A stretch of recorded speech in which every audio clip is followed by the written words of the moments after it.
I feel that the film kind of makes it self. అది మన cinema మన చేతిలో ఉందని అనుకోవడం చాలా పెద్ద తప్పు.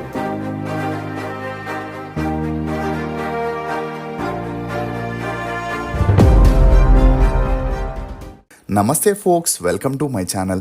ఫోక్స్, సక్సెస్ సాధించాలనుకున్నప్పుడు పరిస్థితులు అనుకూలంగా ఉన్నా లేకపోయినా సాధించాల్సిందే. అసలు నేను ఈ మాట చెప్పడానికి గల కారణం నటుడు సిద్ధు జొన్నలగడ్డ ఇష్యూనే. ప్రతి ఒక్కరికి లైఫ్లో ఒక రోజు అంటూ వస్తుంది. ఆ రోజు తర్వాత మనం వెనక్కి తిరిగి చూడాల్సిన అవసరమే ఉండదు. సరిగ్గా అలాంటి రోజే ఇప్పుడు సిద్ధు జొన్నలగడ్డకి వచ్చిందని చెప్పొచ్చు. డీజేటీలు 192 సినిమాలతో రికార్డులని క్రియేట్ చేసి ఓవర్ నైట్ స్టార్గా మారిన సిద్ధు జొన్నలగడ్డ ఆ 2 సినిమాల వల్లే కొంత నెగిటివిటీని కూడా ఏర్పాటు చేసుకున్నాడు. ముఖ్యంగా సిద్ధు సినిమాలంటే బూతులు ముద్దులు ఉండాల్సిందేనా అనే కమెంట్లు కూడా వినిపిస్తున్నాయి. అంతేకాకుండా రీసెంట్ గా రిలీజ్ అయిన జాక్ ట్రైలర్ లో కూడా బూతులు ఉండడంతో జనాలు సిద్ధుని అడల్ట్ హీరో కేటగిరీలో చేర్చినట్టు తెలుస్తుంది. అందుకు తోడు జాక్ డైరెక్టర్ బొమ్మరిల్లు భాస్కర్ అంటేనే ఫ్యామిలీ ఆడియన్స్ కి నచ్చే సినిమాలు తీస్తాడనే పేరుంది. అలా తను ఇప్పటికే పరుగు, orange, Bommarillu, most eligible bachelor లాంటి సినిమాలని చేసి ఇప్పుడు సిద్ధుతో జాక్ లాంటి రొమాంటిక్ మూవీ చేయడంతో భాస్కర్ మూవీస్ కి ఫ్యామిలీ ఆడియన్స్ కూడా దూరం అయ్యే అవకాశం ఉందనే టాక్ కూడా వినిపిస్తుంది. అసలు సిద్ధు జొన్నలగడ్డ జూనియర్ ఆర్టిస్ట్ నుండి ప్రామిసింగ్ హీరోగా ఎలా ఎదిగాడు? డైరెక్టర్ భాస్కర్ కి సిద్ధుకి ఉన్న గొడవలేంటి? 37 ఏళ్లైనా సిద్ధు ఇంకా ఎందుకు పెళ్లి చేసుకోలేదు? ఇండస్ట్రీలో సిద్ధుని తొక్కేయాలని అతనిపై అడల్ట్ మూవీ హీరోగా ముద్ర వేశారా అని నమ్మలేని నిజాల్ని ఈ వీడియోలో చెప్పడానికి నేను ప్రయత్నిస్తాను. మీరు మాత్రం ఈ వీడియోని పూర్తిగా చూడండి. ఎన్నో టీ రుచులతో మీరు అలసిపోయి ఉంటారు. అందుకే మీకోసం బేబర్ చాక్లెట్ ని తీసుకొస్తున్నాం. ఇది రుచికి రుచి, ఆరోగ్యానికి ఆరోగ్యం. ఇందులో ఉండే ఫ్లవనాయిడ్లు రక్తనాళాలని వృద్ధి చేసి గుండె ఆరోగ్యాన్ని పెంచుతుంది. చాక్లెట్ టీ తాగడం ద్వారా ఒంట్లో కొవ్వు పెరగడాన్ని నియంత్రిస్తూ మతిమరుపుని కూడా తగ్గిస్తుంది. స్క్రీన్ పై కనిపిస్తున్న కూపన్ కోడ్ ని ఉపయోగిస్తే ఫస్ట్ 20 ఆర్డర్స్ కి 20% డిస్కౌంట్ దొరుకుతుంది. త్వరపడండి. ఇప్పుడు అమెజాన్, ఫ్లిప్కార్ట్ లో కూడా అవైలబుల్ గా ఉన్నాయి. కానీ మన వెబ్సైట్ లో ఆర్డర్ చేసుకుంటే మంచి ఆఫర్స్ ఉన్నాయి. సిద్ధార్థ్ జొన్నలగడ్డ అలియాస్ సిద్ధు. ఇతను 1988 ఫిబ్రవరి 7న తెలంగాణలోని హైదరాబాద్ లో ఒక మధ్యతరగతి బ్రాహ్మణ కుటుంబంలో జన్మించాడు. తండ్రి సాయి కుమార్, తల్లి శారద. ఇతనికి చైతన్య అనే అన్నయ్య కూడా ఉన్నారు. ఇక సిద్ధు తండ్రి గుంటూరుకి చెందిన వారై ఉండి పని నిమిత్తం హైదరాబాద్ కి వచ్చి సెటిల్ అయ్యారు. అలా తన తల్లి ఆల్ ఇండియా రేడియోలో ఆర్జేగా పనిచేస్తూ కొంతవరకు గుర్తింపు పొందడంతో అప్పుడప్పుడు తనతో పాటు సిద్ధుని కూడా రేడియో స్టేషన్ కి తీసుకెళ్లేవారు. దీంతో అక్కడ పర్ఫామ్ చేసేందుకు వచ్చే సంగీతకారుల్ని సిద్ధు కలవడం, వారు వాయించే ఇన్స్ట్రుమెంట్స్ ని చూసి తనకి కూడా మ్యూజిక్ నేర్చుకోవాలనే ఇంట్రెస్ట్ ఏర్పడింది. ఇక అలా ఇదే విషయం తన తల్లికి చెప్పగా తల్లి కూడా అందుకు సపోర్ట్ చేస్తూ సిద్ధుని తబలా వాయించే క్లాస్ లో జాయిన్ చేపించింది.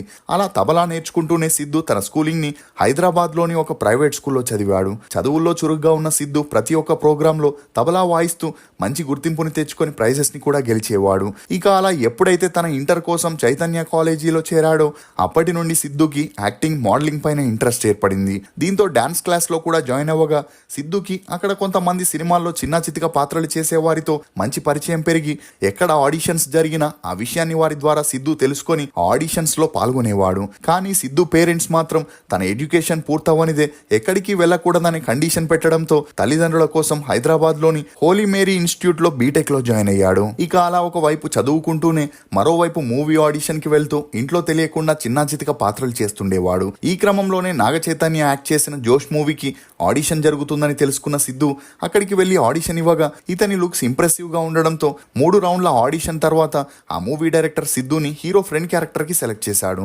అలా ఈ మూవీ చేసేటప్పుడు కొంతమంది అసిస్టెంట్ డైరెక్టర్స్ మరియు ఆర్టిస్టులతో సిద్ధుకి మంచి స్నేహం పెరిగి వారి ద్వారా ఎక్కడ ఆడిషన్ ఉన్నా చిన్న పాత్రలకి ఆర్టిస్టులు కావాలన్నా సిద్ధు అక్కడికి వెళ్లి యాక్ట్ చేస్తుండేవాడు. ఇక జోష్ మూవీ 2009లో రిలీజ్ అయి ఫ్లాప్ అవడంతో సిద్ధు చేసిన పాత్రకి ఎటువంటి గుర్తింపు రాలేదు.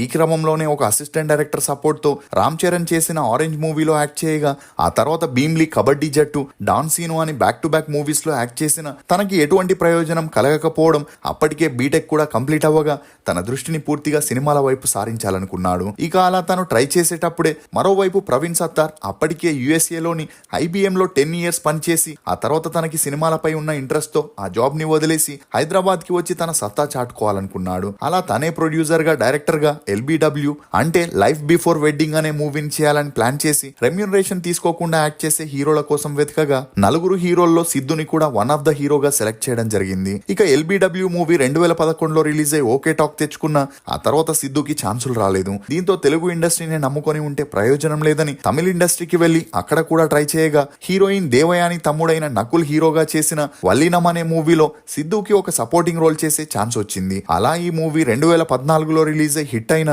సిద్ధుకి ఉన్న లాంగ్వేజ్ ప్రాబ్లం వల్ల తమిళ టెక్నీషియన్స్ తో కమ్యూనికేట్ అవ్వలేక మళ్ళీ తన మకాన్ని హైదరాబాద్ కి మార్చేశాడు. అలా 1 year ట్రై చేసిన హైదరాబాద్ లో ఛాన్సులు రాకపోవడంతో MBAలో జాయిన్ అయి తన కోర్స్ కంప్లీట్ అవ్వగానే ఏదైనా ఒక బిజినెస్ ని స్టార్ట్ చేయాలనుకున్నాడు. కానీ ఒకసారి రుచి చూసిన నాలుక మళ్ళీ అదే రుచి కావాలన్నట్లు MBA పూర్తి చేసిన సినిమాల మీద ఉన్న మక్కువతో తనే కొన్ని స్టోరీలని రాసుకొని డైరెక్టర్ గా హీరోగా చేయాలనుకున్నాడు. ఈ క్రమంలోనే ఒక కొత్త టీం తొలి ప్రేమ కథ అనే మూవీని ప్లాన్ చేసి అందులో సిద్ధుని హీరోగా ఫిక్స్ చేసి రిలీజ్ చేయగా ఆ మూవీ రిలీజ్ అయ్యి అటొచ్చి ఇటు వెళ్లిపోయింది. ఇక అలా వెంటనే ఐస్ క్రీమ్ 2 మూవీలో రామ్ గోపాల్ వర్మ సిద్ధుకి ఒక పాత్రనివ్వగా ఆ మూవీ ద్వారా కూడా తనకి ఎటువంటి ప్రయోజనం కలగలేదు. దీంతో తనే డైరెక్టర్ గా హీరోగా చేయాలని ప్రొడ్యూసర్ కోసం వెతకగా ఎటువంటి ఎక్స్పీరియన్స్ లేని సిద్ధుతో ఎవరూ మూవీ చేయడానికి ముందుకు రాకపోయేసరికి ఇండస్ట్రీని వదిలేసి ఏదైనా జాబ్ లో జాయిన్ అవ్వాలనుకున్నాడు.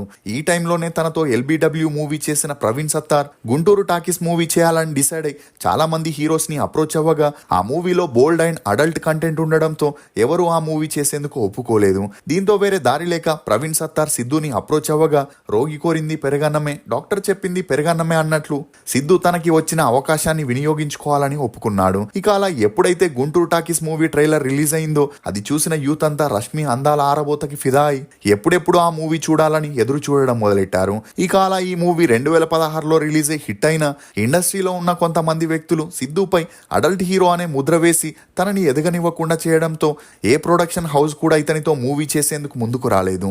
అలా తను ఒక మూవీ హిట్ కొట్టిన ఆ తర్వాత 3 సంవత్సరాల వరకు ఇంట్లోనే ఉండాల్సిన పరిస్థితి వచ్చింది. ఇక ఇది చూసిన తన స్నేహితుడైన డైరెక్టర్ ప్రశాంత్ వర్మ రాజశేఖర్ తో తీయబోయే కల్కి మూవీలో నెగిటివ్ రోల్ ని ఆఫర్ చేయగా ఇండస్ట్రీలో యాక్టివ్ గా ఉంటేనే గుర్తింపు ఉంటుందని సిద్ధు ఆ మూవీ చేసేందుకు ఒప్పుకొని కంప్లీట్ చేయగా కల్కి మూవీ రిలీజ్ అయి ఓకే టాక్ తెచ్చుకుంది. ఇక అలా వచ్చిన కొంత గుర్తింపుతో తను రాసుకున్న కృష్ణ అండ్ హీజ్ లీలా అనే మూవీ స్టోరీని క్షణం మూవీ డైరెక్టర్ రవికాంత్ డైరెక్షన్ లో తను హీరోగా రానా ప్రొడ్యూసర్ గా ఆ మూవీని స్టార్ట్ చేశారు. ఇక అదే సమయంలో లాక్డౌన్ రావడం రానా ఆ మూవీని నెట్ఫ్లిక్స్ కి అమ్మేయడంతో OTTలో ఆ మూవీకి మంచి ఆదరణ దొరికింది.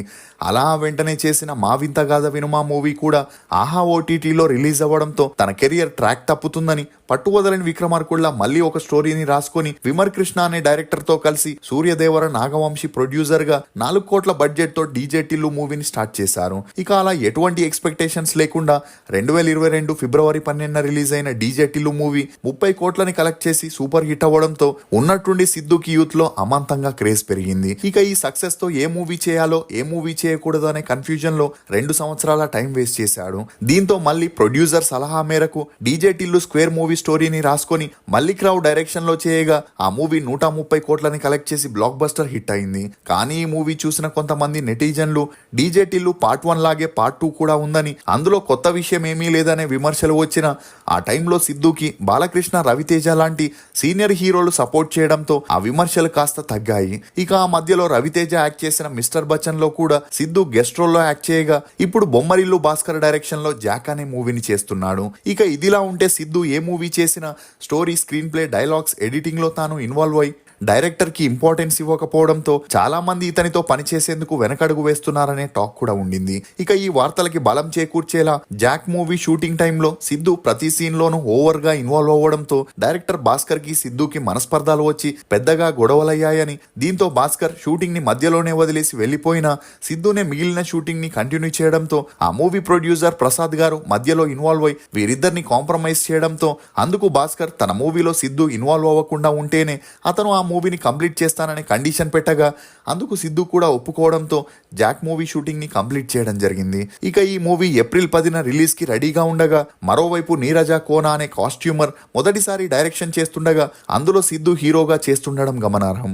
ఇక ఇదిలా ఉంటే 2008లో స్టార్ట్ అయిన సిద్ధు కెరియర్ 2025 వచ్చినప్పటికీ రోలర్ కోస్టర్ లా అప్స్ అండ్ డౌన్స్ వెళ్తుండడంతో తనకంటూ ప్రత్యేక గుర్తింపు వచ్చే వరకు పెళ్లి చేసుకోకూడదని 37 ఏళ్లున్న సిద్ధు డిసైడ్ అయి తన కెరియర్ వైపు దృష్టి పెట్టినట్లు తెలుస్తుంది. ఉంటుంది. ఇక ఆ మధ్యలో సిద్ధు పేరు శ్రద్ధా శ్రీనాథ్, నేహా శెట్టితో కూడా గట్టిగా వినిపించిన అది మూవీ షూటింగ్ జరిగేటప్పుడు హీరో హీరోయిన్ల మధ్య ఉండే అండర్స్టాండింగే తప్ప సీరియస్ రిలేషన్ కాదని చెప్పొచ్చు. ఇక ఇప్పటి వరకు సిద్ధు హీరోగా, సపోర్టింగ్ ఆర్టిస్ట్ గా, గెస్ట్ రోల్లో 18 సినిమాల్లో, ఒక వెబ్ సిరీస్ లో కూడా యాక్ట్ చేయగా ఇతని నటనకు గాను ఒక సైమా అవార్డ్ ని అందుకున్నాడు. మీకు సిద్ధు జొన్నలగడ్డ నటించిన సినిమాల్లో ఫేవరెట్ ఏదనేది కమెంట్ సెక్షన్ లో తప్పకుండా తెలియజేయండి. ఫోక్స్, ఇప్పుడే కష్టపడి వేటగాడిలా మారు, లేదంటే రేపు చిన్న చిన్న కష్టాలకి వేటగా మిగిలిపోతావు.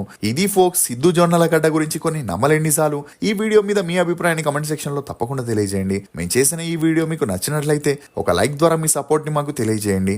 For more interesting videos please subscribe to CR voice. Thank you.